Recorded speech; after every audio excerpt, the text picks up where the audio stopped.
Olá, estamos começando mais um episódio do podcast que quer saber. Política se discute.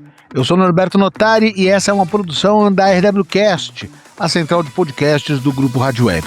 Esse é um espaço para lembrar que política não fica restrita às casas legislativas, ao poder executivo ou ao campo acadêmico. Ela faz parte da vida de todos nós, aparece nos almoços de família, nas rodas de conversa e nas nossas redes sociais, além do nosso dia a dia que a gente vê em todo lugar. E é justamente sobre isso que a gente conversa aqui, com responsabilidade e sem gritaria.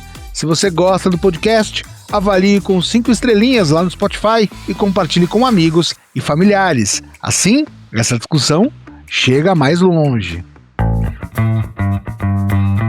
Saúde é uma das maiores preocupações do brasileiro e em toda eleição aparece entre as principais promessas de campanha. Mas afinal, quais deveriam ser as prioridades de quem pretende governar o país, de quem pretende legislar, o que realmente pode melhorar a vida da população? E o que o eleitor deve cobrar dos candidatos quando a saúde pública é o assunto principal? No nosso episódio de hoje, vamos conversar sobre os desafios do SUS, do financiamento, da gestão, da prevenção, do acesso aos serviços de saúde para quem mais precisa. E o nosso convidado é Gonzalo Vecina, ele que é médico sanitarista, fundador e ex-presidente da Anvisa, um dos idealizadores do Sistema Único de Saúde, professor da Faculdade de Saúde Pública da Universidade de São Paulo. Professor Gonzalo, obrigado por nos atender, viu? Olha, é um grande prazer, Norberto, estar com você e conversar sobre os temas que você está levando para serem discutidos pela informação, né? Exato. E para começar o nosso episódio de hoje, aquela perguntinha que dá nome ao nosso trabalho aqui. Política se discute mesmo quando o assunto é saúde? Veja, o que é política, Norberto?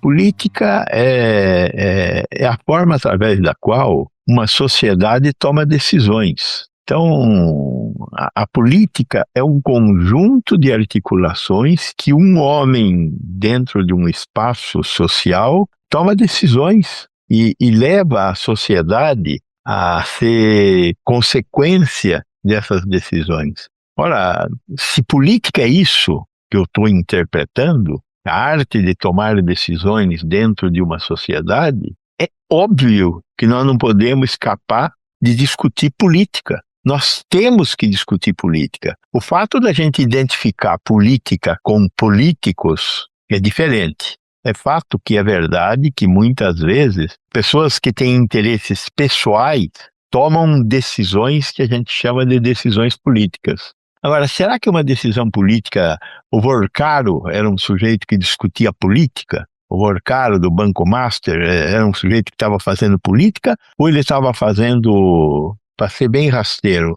sacanagem, em objetivo para se beneficiar pessoalmente? Política não é fazer coisas para você. Política é fazer coisas, tomar decisões, construir projetos coletivamente. Então, eu não entendo que o que o Vorcaro fazia era política. O que o Vorcaro fazia era trabalhar em seu próprio interesse.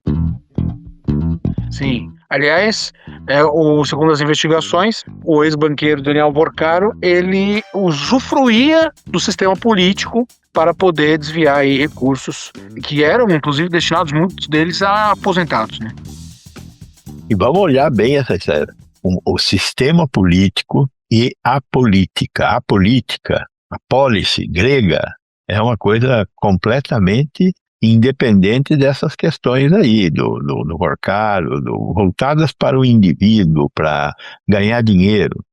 Eventualmente, elas podem se valer de políticos, que é diferente da política. Políticos são pessoas que fazem política. Eu estou fazendo política agora. Você está fazendo política. Estamos levando a sociedade a discutir como nós fazemos para ter uma sociedade melhor. E aí entra uma outra discussão. Qual é a definição de uma sociedade melhor? O que é uma sociedade melhor? É uma sociedade mais igual ou é uma sociedade mais desigual? Eu sinto hoje que existem muitas pessoas que defendem que nós temos que buscar uma sociedade desigual. Porque as pessoas acreditam que numa sociedade, aquele que tem mais atributos tem o direito de ter mais do que aquele que tem menos atributos. E uma das coisas que a gente considera nas nossas discussões é que um negro, por definição, tem menos atributos. É essa a sociedade que nós queremos? Então, essa é uma discussão fundamental. O que é uma sociedade melhor?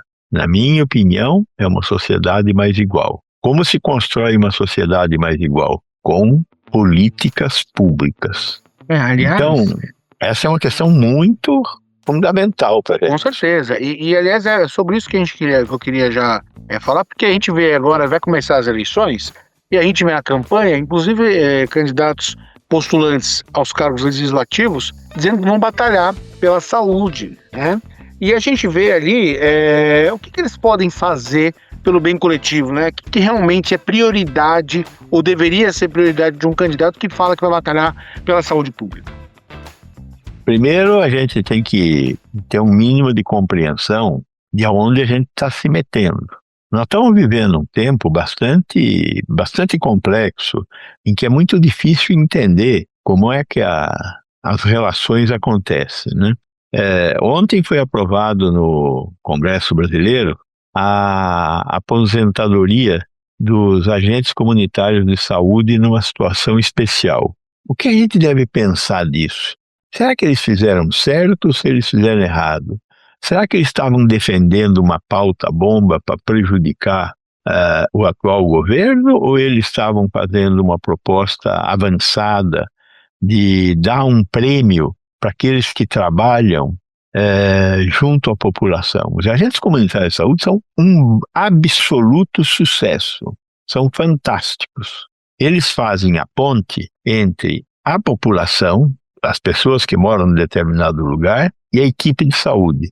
A equipe de saúde não vai aonde as pessoas moram. Quem vai aonde as pessoas moram são os agentes comunitários dos ACS. O sistema de saúde público brasileiro, ele está pautado, desenhado, ancorado na assistência primária. A assistência primária, ela estrutura os sistemas de saúde.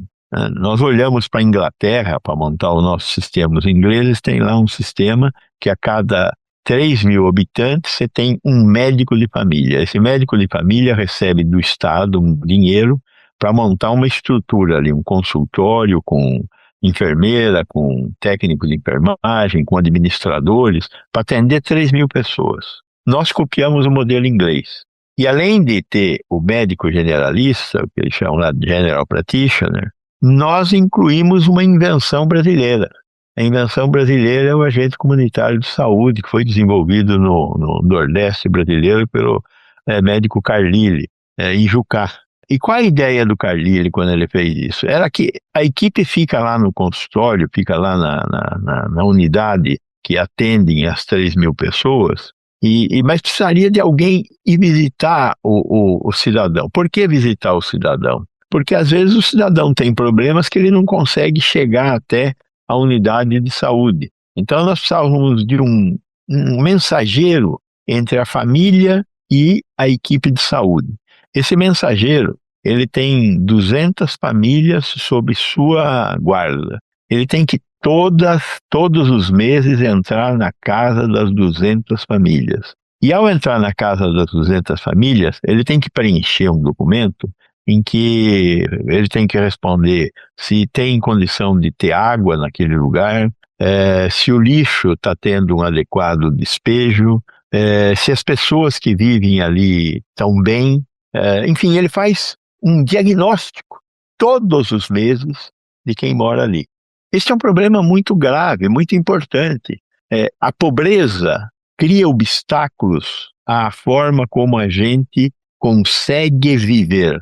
E o agente comunitário, do ponto de vista das questões sanitárias, ele faz uma ponte com a equipe de saúde. E, eventualmente, isso pode, inclusive, ter desdobramentos do ponto de vista da educação. Tem uma criança nesta casa que não está na escola. Isso tem a ver com saúde? Sim, senhor. Aquela criança tem que ir para a escola. Naquela casa tem um portador de deficiência que não está recebendo o auxílio da Previdência Social.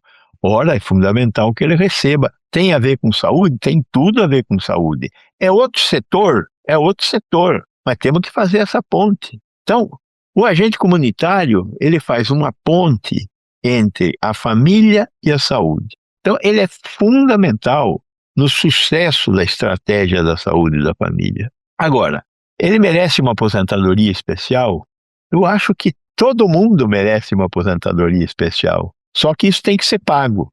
Uma coisa é eu dar aposentadoria especial para agente comunitário, a outra coisa é eu dar aposentadoria especial para agente comunitário, para o bombeiro, para o policial, para o educador, para todo mundo. O que é a aposentadoria? É um salário que eu pago para as pessoas depois que elas pararam de trabalhar, porque elas trabalharam o tempo que elas tinham que trabalhar. Até que ponto tem que existir aposentadoria especial? O que é o especial? É uma coisa que eu faço de diferente. Até que ponto todos têm que ser diferentes? Se todos têm que ser diferentes, por que não tem uma política única? Então, aqui tem uma discussão de fundo muito complexa. A consequência dessa política de fundo muito complexa é financiamento. Nós temos um grave problema de financiamento da saúde pública brasileira. Nós colocamos na saúde pública brasileira menos dinheiro do que nós teríamos que pôr. É justo colocar mais dinheiro na aposentadoria dos ACS e não na saúde? É lógico que não. Mas como é que faz essa discussão? O que o Congresso está fazendo é uma discussão para intimidar o governo. E a intimidar o governo está intimidando o Estado, porque a consequência do aumento da aposentadoria dos ACS vai gerar 30 bilhões a mais em 10 anos de gastos com a Previdência Social, que já é absolutamente desequilibrada no Brasil.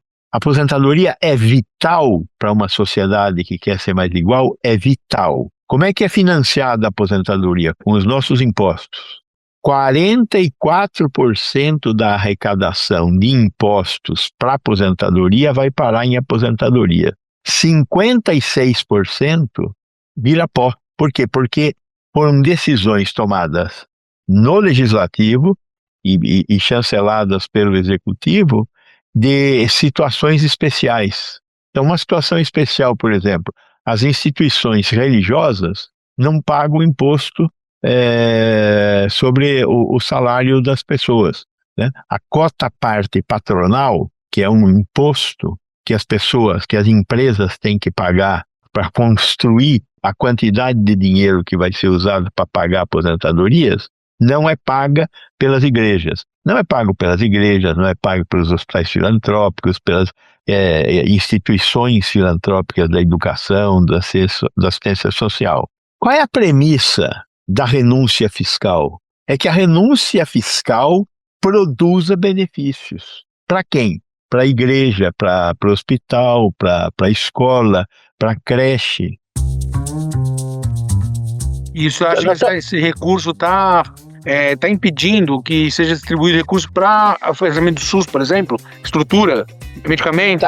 Está prejudicando a capacidade da economia se financiar, da sociedade se financiar. Eu acho que a gente tem que entender que o bem não se constrói com renúncia fiscal, ou seja, com filantropia. A filantropia é uma coisa bonita? É uma coisa bonita. Mas eu não posso, dentro de uma estrutura estatal, construir direitos, mais igualdade, com filantropia. A caridade não constrói igualdade. O que constrói igualdade são políticas públicas. Então você pode fazer o que você quiser com o seu dinheiro. Agora, não tem que tentar fazer com o dinheiro de todos o que você quiser que seja feito, que é o que acontece hoje com essas políticas públicas como essa de aposentar os agentes comunitários. Eu não sou contra os agentes comunitários serem resolvidos. Eu sou contra usar o dinheiro de todos para fazer essa identificação. Então, agora, eu estou falando de uma coisa simples para você? Não. Eu estou falando de uma coisa complicada, muito complicada. Então, quando a gente fala, por exemplo, a política de juros do Brasil 15% é o maior juro do mundo. O que é o juro? O que o juro tem a ver comigo, cidadão individual? quantas pessoas que vão votar agora em outubro entendem o que é a política de juros? Quase nenhuma. E a política de juros tem tudo a ver. Então, fixar a inflação em 3,5% ao ano faz com que eu tenha uma política de juros de 15% ao ano. Que uma coisa tem a ver com outra? E mais, o que 3,5% tem a ver com o financiamento da sociedade e com o financiamento daquilo que nós estamos considerando que é a coisa mais importante de viver em sociedade, que é construir uma igualdade? O que isso tem a ver com a política de cotas?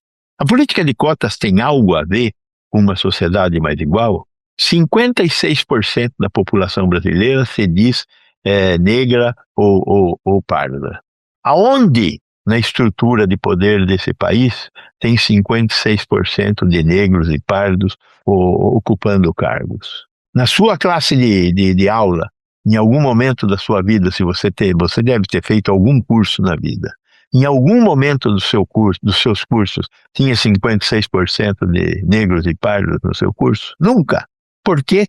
Porque nós temos uma sociedade racista, que põe para fora os diferentes, particularmente se forem negros, índios. Então, nós temos que pensar nisso quando a gente for votar, que nós queremos uma sociedade melhor, e uma sociedade melhor é uma sociedade mais igual. E assim, por exemplo, a gente vê muito nas eleições municipais, né? Porque a saúde muito é tratada pela cidade, pelos municípios.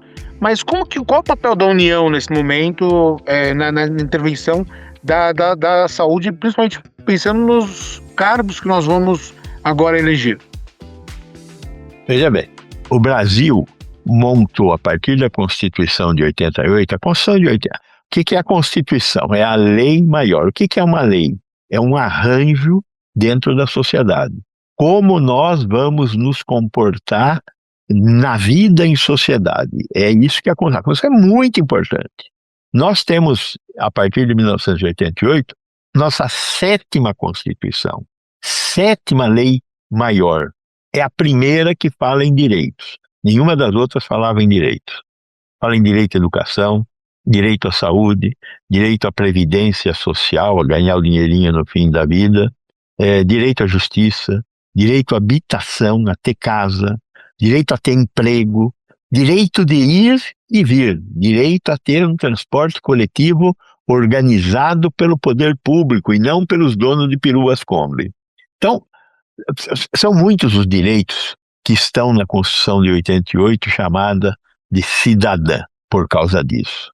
Uma das coisas que está escrito lá é que quem faz atenção à saúde são os municípios, particularmente a parte mais de menor complexidade tecnológica, que é a atenção primária. Os estados respondem pela atenção secundária e terciária, hospitais de maior complexidade. E o governo federal? A importância do governo federal é criar políticas, arranjos decisórios para que o sistema de saúde funcione no Brasil inteiro. Então, essa é a função do Ministério da Saúde, criar políticas, discutir essas políticas com os estados e com os municípios e implementar essas políticas. O governo federal não executa ações de saúde, exceto numa rede relativamente pequena, que é a rede dos hospitais universitários federais. Nós temos muitas universidades federais e as universidades federais têm hospitais federais. E isso é pago com dinheiro federal. Uma outra coisa importante é que no processo de financiamento da saúde, hoje, como está, metade do dinheiro da saúde é federal. O governo federal não faz nada, não executa nada, exceto os hospitais universitários. Então, para que serve o dinheiro federal? Para que estados e municípios façam o que tem que fazer. Os municípios, atenção primária, e os estados, atenção secundária e terciária. Metade do dinheiro da saúde brasileiro está no governo federal. Ele faz o quê? Transfere esses recursos para estados e municípios. O que os estados e municípios fazem? Os estados têm a rede de hospitais e de consultórios especializados. O dinheiro para financiar isso vem grandemente do Ministério da Saúde. Uma outra parte vem do governo estadual. Então, do dinheiro total do SUS, 50% é federal, 25%, estou arredondando, 25% é estadual e 25% é municipal. O que faz com os 25% municipais? Atenção primária. O que faz com os 25% estaduais? Atenção secundária e terciária. Então, essa é a estrutura de funcionamento do SUS hoje. Falta dinheiro nessa equação. E falta também uma melhor gestão, que é um outro problema que nós temos que resolver no Brasil. Porque não é um problema só da saúde, é um problema da saúde, é um problema da educação, é um problema da segurança, é um problema da distribuição de justiça, a melhoria da administração do poder público. Então, o dinheiro vai para isso. E isso é que faz o que a gente chama de assistência à saúde no Brasil. Se pudesse recomendar apenas 3 compromissos que qualquer candidato à presidência da República deveria assumir com a saúde pública, quais seriam? Número 1, no curto prazo, ou seja, próximo presidente 2027, né? Então, no curto prazo, número 1, não mexa no dinheiro da saúde. Eu não tenho expectativa, Notário, eu não tenho expectativa de que nós vamos colocar mais dinheiro na saúde. Por quê? Porque não tem de onde sair. Dada esta organização que nós temos do poder no Brasil hoje, eu não acredito que a gente tenha como tirar dinheiro para pôr na saúde. Então, número 1, não diminuir o dinheiro da saúde. Número 2, tornar as coisas mais fáceis. O que é administrar? Administrar, eu posso definir de uma maneira bastante simples. Sempre que a gente faz coisas simples, a gente tem uma chance de errar grande, né? É aquela famosa frase de que todo problema complexo tem uma solução fácil e que vai dar errado. Não, então não é por aí. Mas o que eu estou querendo dizer aqui é o que é administrar? Administrar é alcançar objetivos. Então eu tenho lá um hospital. Qual é o objetivo do hospital? Atender pacientes. Então a administração, ela implica em atender os pacientes. O que eu tenho que fazer para atender os pacientes? 2 coisas. Tenho que comprar coisas e tenho que contratar pessoas. Se eu tiver uma padaria produz pão. Como é que faz para produzir pão? Tem que comprar farinha e produzir pão. Administrar, portanto, é mobilizar recursos para atingir objetivos. A administração pública, no mundo inteiro, não é só aqui no Brasil, para comprar coisas e contratar pessoas, usa dinheiro público. E dinheiro público só pode ser usado com 2 pré-condições. Uma pré-condição é transparência. A outra pré-condição é chamada de isonomia.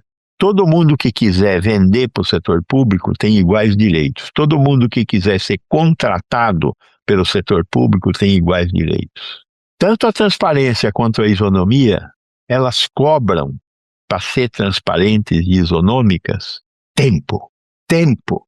E tempo é um fator crítico de sucesso. O estoque médio de um hospital público é de 90 dias. O estoque médio de um hospital privado é de 20 dias. O que é estoque? É dinheiro parado na prateleira que não está a serviço de fazer o que devia ser feito. Quanto tempo demora para contratar um funcionário qualquer na administração pública, fazer um concurso público? É 1 ano.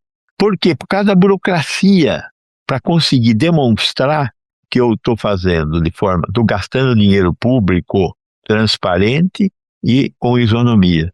Eu não sou contra a transparência e isonomia. O problema é que hoje é muito mais rápido você fazer coisas que não são tão transparentes, mas e nunca são isonômicas, mas que atingem o objetivo. É uma questão bastante complexa essa, não é fácil de perceber essa complexa relação que existe na gestão, mas nós temos que melhorar a gestão. O Brasil está devendo ao Brasil uma reforma administrativa para diminuir a burocracia. Enquanto isso, nós estamos vivendo de construção de parcerias público-privadas, como é o caso das organizações sociais, como é o caso das PPPs, as parcerias público-privadas. As estradas do estado de São Paulo são maravilhosas? São maravilhosas. Todas elas são geridas pela iniciativa privada através de parcerias público-privadas. É ruim isso? Ah, mas eu já pago o imposto porque eu tenho que pagar para andar na estrada. Esta é a discussão que nós temos que travar. Então, eu tenho que desburocratizar a administração pública. A privatização é o mal, tudo tem que ser da administração direta. Está aí uma afirmação complexa. Você é jovem e talvez não lembre do tempo que a gente tinha telefone, porque telefone valia dinheiro, né? Eu tinha 7 telefones. Eu declarava meu imposto de renda com 7 telefones. Eu alugava 6, um eu tinha aqui em casa. Porque naquele tempo, o telefone era uma joia rara. Aí o sistema de telecomunicações brasileiro foi privatizado. Dá para dizer que o sistema de privatização da telecomunicação brasileira foi uma sacanagem? Dá para dizer que a Oi, sei lá, ganhou um monte de dinheiro no processo de privatização e que foi uma barbaridade, corrupção. Então, uma coisa é uma coisa, outra coisa é outra coisa. O uso privado do dinheiro público tem que ser evitado. Será que na privatização aconteceu isso? A Sabesp agora foi privatizada. A Enel é fruto da privatização do sistema de eletrificação. Eu não estou tomando parte, eu estou só dizendo que nós temos que entender essa complexidade. Então, o segundo pedido meu é: vamos tornar mais fácil comprar e contratar para atingir objetivos. O terceiro princípio, o terceiro objetivo meu na gestão é: temos que voltar os olhos para o sistema de saúde. E para isso nós temos que construir respostas mais adequadas. Hoje, se você me perguntar qual é o problema depois do dinheiro e da gestão, qual é o problema mais grave que o Brasil enfrenta na saúde? Acesso a serviços especializados. Do que morre o brasileiro hoje? 35% da mortalidade brasileira é por doenças cardiovasculares. Como é que está a fila para ter acesso a uma consulta com o cardiologista? Veja, a atenção primária está melhor estruturada, mas está longe de onde deveria estar. Agora, você precisa de uma consulta com o cardiologista. No Brasil inteiro, uma consulta com o cardiologista é algo que eu não sei quando vai acontecer. Vai demorar 6 meses, 1 ano. O estado de São Paulo tem uma bruta de uma estrutura de ambulatórios de especialidade. Toda cidade grande tem um ambulatório de especialidade, geralmente gerenciado pelo estado. O estado de São Paulo tem isso aqui. Tem um sistema de agendamento de consultas chamado CROSS, C-R-O-S-S. É um sistema de agendamento de consulta. Você chega na unidade de saúde, a unidade de saúde ele se contata através de computador com o CROSS e marca uma consulta para você para daqui a 6 meses. Daqui a 6 meses, de alguma maneira, se você tem um problema, você já resolveu. E aí você falta na consulta. 40% das consultas agendadas pelo CROSS são absentismo. O médico estava lá, o consultório estava lá, a estrutura para fazer a consulta estava lá e ninguém veio fazer a consulta. 40% hoje, no estado de São Paulo. E a sua consulta foi marcada para daqui a 6 meses. É um desastre. É um desastre administrativo, é um desastre técnico. Nós não conseguimos estruturar fila de consulta para especialidade. O projeto Mais Especialistas do governo federal é bom, é excelente, mas é insuficiente. Por quê? Porque ele não está estruturando a oferta. Existe uma oferta de consultas de especialidade que usualmente é do estado e eventualmente dos municípios de grande porte. Nós temos 5.700 municípios no Brasil. Dos 5.700 municípios no Brasil, quantos têm mais de 200 mil habitantes? Aqueles onde tem voto, segundo turno. 103. 103 em 5.700. Nestes municípios de grande e médio porte, tem estrutura sanitária desenvolvida. Se a gente pegar aqui na Grande São Paulo, São Bernardo, São Caetano, Santo André, Diadema, Barueri, tem hospital próprio. O município tem hospital próprio. Mas quem tem hospital próprio são os municípios de grande porte, de médio e grande porte. Os municípios de médio e grande porte que têm hospitais próprios, o hospital próprio do município não faz parte da rede estadual.